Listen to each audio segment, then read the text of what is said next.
Hello दोस्तों, कैसे हैं आप लोग। आज हम लोग देखेंगे वही पाइथागोरस थ्योरम का पार्ट 2। पाइथागोरस थ्योरम का पार्ट 1 हम लोगों ने देखा था और उसमें हम लोगों ने सीखा था कि पाइथागोरस ट्रिपलेट्स कैसे निकालते हैं। आज हम लोग उसका एप्लीकेशन पार्ट देखेंगे। ठीक है, तो उसके एप्लीकेशन पार्ट को देखने और समझने के लिए पहले आपको पार्ट 1 ध्यानपूर्वक देखना पड़ेगा, तभी आपको पार्ट 2 समझ में आएगी, इसकी एप्लीकेशन पार्ट समझ में आएगी। तो चलिए पहले क्वेश्चन की तरफ चलते हैं, जो कि आपका क्वेश्चंस ये क्वेश्चंस एग्जाम्स में आया हुआ है। आरआरबी एपीएल और टेक्नीशियन 2018 में पूछा गया ये सवाल है। ये सवाल क्या था, इसको ध्यानपूर्वक पढ़ेंगे और समझेंगे। इसमें पहला क्वेश्चन में पूछा गया है, किसी समचतुर्भुज की एक भुजा 41 सेंटीमीटर है, ठीक है, और इसका क्षेत्रफल 720 सेंटीमीटर स्क्वायर है। इसके विकर्णों की लंबाई का योग क्या होगा। यानी इसमें पूछा है कि एक समचतुर्भुज है जिसका एक साइड 41 सेंटीमीटर दिया हुआ है और उसका एरिया 720 सेंटीमीटर स्क्वायर है। पूरे समचतुर्भुज का 720 सेंटीमीटर स्क्वायर एरिया है। अब क्या पूछ रहा है, उसके डायगोनल, जो दोनों डायगोनल है, दो डायगोनल जो बनेगा उसका आपका दोनों का समेशन यानी जोड़ पूछ रहा है, योग पूछ रहा है आपका। तो समचतुर्भुज क्या है, मान लीजिए आपका ये समचतुर्भुज ऐसा ऐसा है, ठीक है। समचतुर्भुज मतलब आपका ऐसा एक क्वाड्रिलेटरल है, ठीक है, जिसकी सारी भुजा, ये भुजा, ये भुजा, ये भुजा सब बराबर है, ठीक है।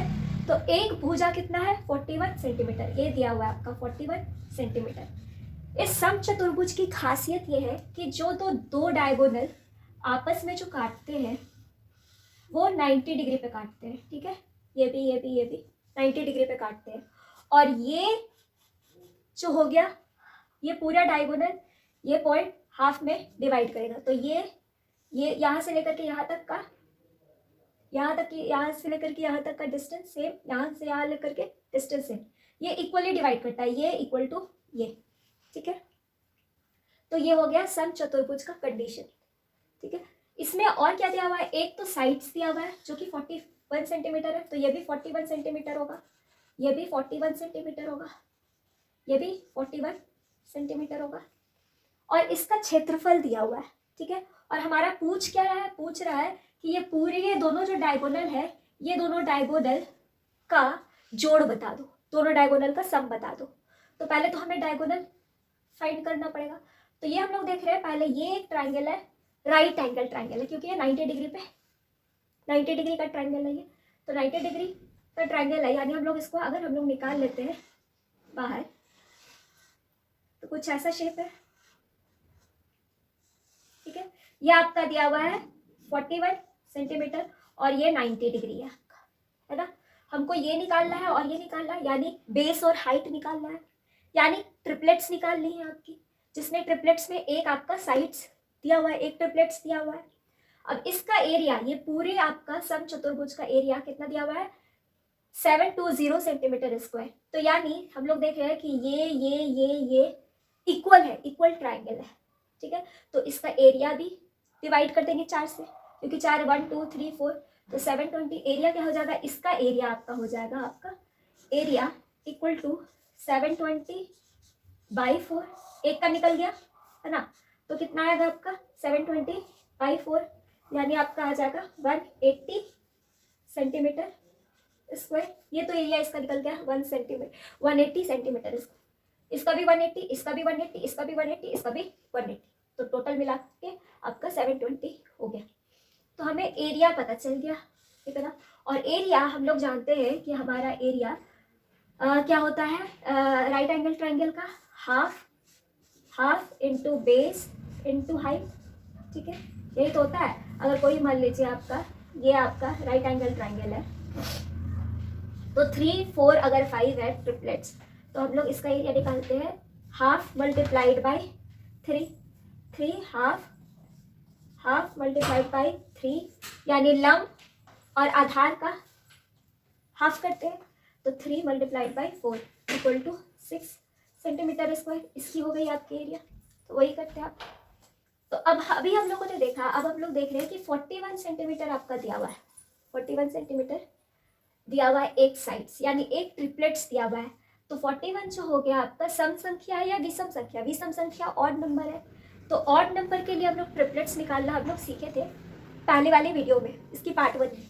तो ऑड नंबर के लिए ट्रिपलेट्स क्या बनता था आपका? n comma n square minus 1/2 and n square plus 1/2।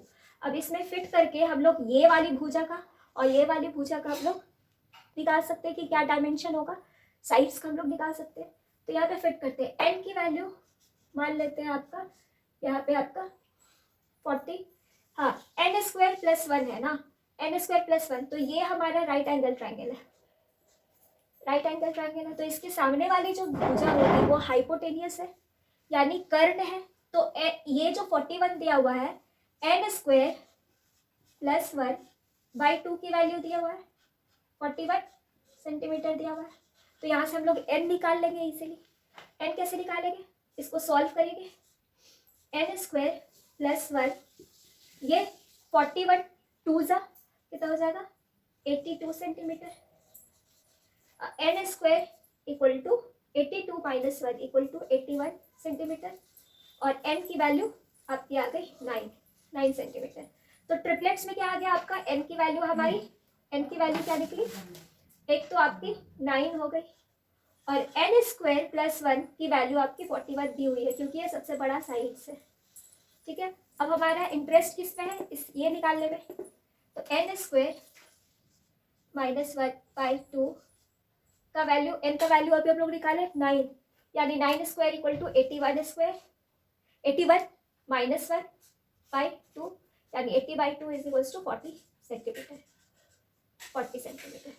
तो हम लोगों ने देखा कि एक तो आ गई आपका एक ट्रिपलेट्स, आपका ये ट्रिपलेट्स जो बना, क्या क्या ट्रिपलेट्स बना आपका? 9 बना, 9 कॉमा 40 एंड 41 सेंटीमीटर। ठीक है, यही तो बना। अब हम लोग देखते हैं कि हमारा पूछ रहा है इसके विकर्णों की लंबाई का योग। तो मान लीजिए आपका ये आपका 9 बन गया और ये आपका 40 सेंटीमीटर हो गया, ये 41 हो गया। तो ये अगर 9 हुई तो ये 40 हो गया, तो ये भी तो 40 होगा, और ये 9 है तो ये भी तो 9 होगा। अब हमारा पूछ रहा है कि डायगोनल, दोनों डायगोनल का सम पूछ रहा है। तो 9 प्लस 9 इक्वल टू 18 है ना, और 40 प्लस 40 इक्वल टू 80।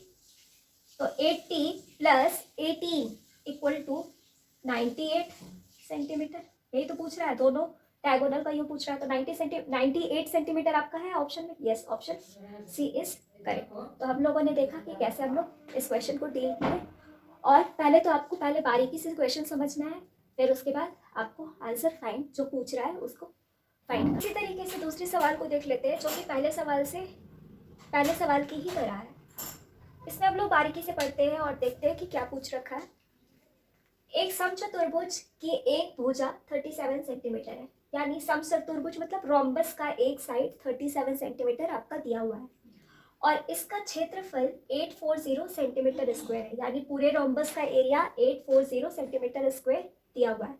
उसी में पूछ रहा है आपका इसके विकर्णों की लंबाई का योग ज्ञात कीजिए, यानी दोनों डायगोनल का सम आपको फाइंड करना है। तो वही क्वेश्चन हो गई जो हम लोग पिछले डिस्कस किए। तो पहले तो हम लोग रोम्बस बना लेते हैं, फिगर से बनाएंगे तो हम लोग का ज़्यादा कॉन्सेप्ट क्लियर होगा। तो रोम्बस क्या होता है आपका? इस तरीके का फिगर होता है, ठीक है, जिसमें ये साइड्स, ये साइड, ये साइड, ये साइड चारों आपस में इक्वल होते हैं।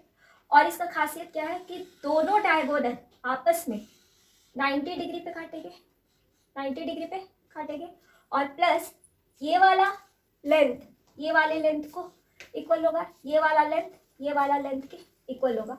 तो इसमें पूछ रहा, इसमें दिया हुआ है आपका कि 37 सेंटीमीटर आपका एक साइड्स दिया हुआ है, ये आपका रोम्बस का 37 सेंटीमीटर साइड दिया हुआ है, और इसका क्षेत्रफल दिया हुआ है, यानी एरिया दिया हुआ है, रोम्बस का एरिया। याद रखेंगे रोम्बस का एरिया आपका 840 सेंटीमीटर स्क्वायर दिया हुआ है। तो इसमें पूछ रहा है आपका लेंथ, दोनों डायगोनल का लेंथ बता दो भैया। तो ये दोनों लेंथ फाइंड करने के लिए मुझे ये लेंथ फाइंड करना होगा और ये वाले लेंथ फाइंड करना होगा। तो ये वाले ट्रायंगल को हम लोग बाहर निकाल लेते हैं। बाहर निकालते हैं तो कुछ इस तरीके का फिगर बनेगा, है ना, जिसमें ये आपका 90 डिग्री है, ठीक है, और ये आपका 90 डिग्री के सामने आपका जो साइड होता है हाइपोटेनस यानी कर्ण का वैल्यू दिया हुआ है 37 सेंटीमीटर। तो हमें ये फाइंड करना है और ये साइड्स फाइंड करना है, यानी ट्रिपलेट्स, पाइथागोरस ट्रिपलेट्स फाइंड करना है। पाइथागोरस ट्रिपलेट्स फाइंड करने के लिए हम लोग यहाँ पे देखेंगे। अच्छा, इसका एरिया पूछ लेगा कि एरिया कितना होगा। तो एरिया ये वाला ये वाला ये वाला ये वाला चारों इक्वल है, तो इसका एक का एरिया जो होगा आपका 840 डिवाइडेड बाई 4 होगा, इक्वल टू 210 सेंटीमीटर स्क्वायर हो गया। तो इस वाले ट्रायंगल का आपका एरिया 210 सेंटीमीटर स्क्वायर, इसका 210 सेंटीमीटर स्क्वायर, इसका सबका बराबर होगा, ठीक है। पर हमको एरिया से मतलब नहीं है, हम लोग का क्या इंटरेस्ट है कि हम लोग को किसी तरीके से ये साइड और ये साइड निकल जाए, यानी एक तरीके से ट्रिपलेट्स पूछ रहा है। ट्रिपलेट्स के लिए यहाँ पे देख रहे हैं 37 सेंटीमीटर दिया हुआ है, तो 37 कोई एक देख रहे हैं कि परफेक्ट स्क्वायर के नज़दीक है, 36 है, 36 एक नंबर है, 6 का परफेक्ट स्क्वायर है, तो 6 का परफेक्ट स्क्वायर के नज़दीक है 37।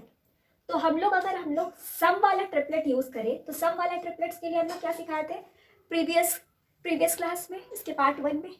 तो हम लोग लिखते थे सम वाला 2n comma n square minus 1 and n square plus 1।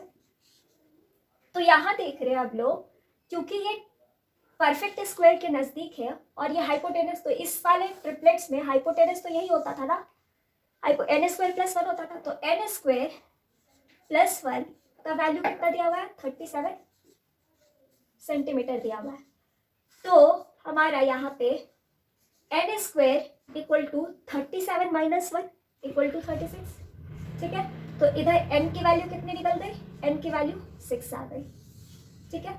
तो n की वैल्यू 6 आ गई, तो 2n की वैल्यू कितनी हो गई, 2n का value equal to 12 centimetre, 2 multiplied by 6 equal to 12 centimetre, ठीक है भाई।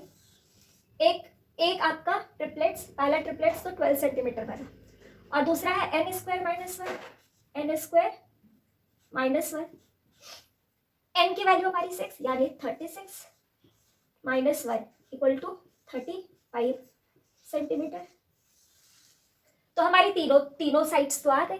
पहली साइड्स मान लो 12, ये हो गई आपकी 12 सेंटीमीटर, और ये हो गई 35 सेंटीमीटर, और ये 37 सेंटीमीटर। तो ये हमारी ट्रिपलेट्स बन गई, पाइथागोरस ट्रिपलेट्स। ये 12 सेंटीमीटर है यानी ये 12 सेंटीमीटर है, ठीक है। तो ये भी तो होगा 12 सेंटीमीटर, ये 35 है तो ये भी तो 35, ये भी तो 35, ठीक है। तो हमारा पूछ क्या रहा है, हमारा पूछ कुछ नहीं रहा है, हमारा ये वाला डायगोनल का लेंथ पूछ रहा है प्लस ये वाला डायगोनल का लेंथ पूछ रहा है, यानी 12 प्लस 12 प्लस ये हो गया 12 प्लस 12, और ये हो गया 35 प्लस 35, ठीक है। तो यहाँ पे क्या हो गया, यहाँ पे हो गया 24, 12 plus 12 24 plus 35 plus 35 equal to 70। इसका आंसर क्या हो गया 94 सेंटीमीटर। ऑप्शन में दिया हुआ है 94 सेंटीमीटर, तो this is the correct answer. तो हम लोगों ने निकाला कि कैसे हम लोग इस वाले क्वेश्चन को कैसे डील कर सकते हैं। उसी प्रकार हमेशा अक्सर इस एग्जाम्स में ऐसे क्वेश्चंस आते रहते हैं। अगर आपको पाइथागोरस ट्रिपलेट्स समझ में नहीं आई कि कैसे निकालते हैं, अगर सम संख्या विषम संख्या दिया हुआ है तो कैसे, तो पार्ट 1 इसका ज़रूर देखिए, तभी आपको पार्ट 2 समझ में आना, क्योंकि पार्ट 2 एप्लीकेशन पे बेस्ड है। तो आज के लिए बस इतना ही। Thank you and have a nice day.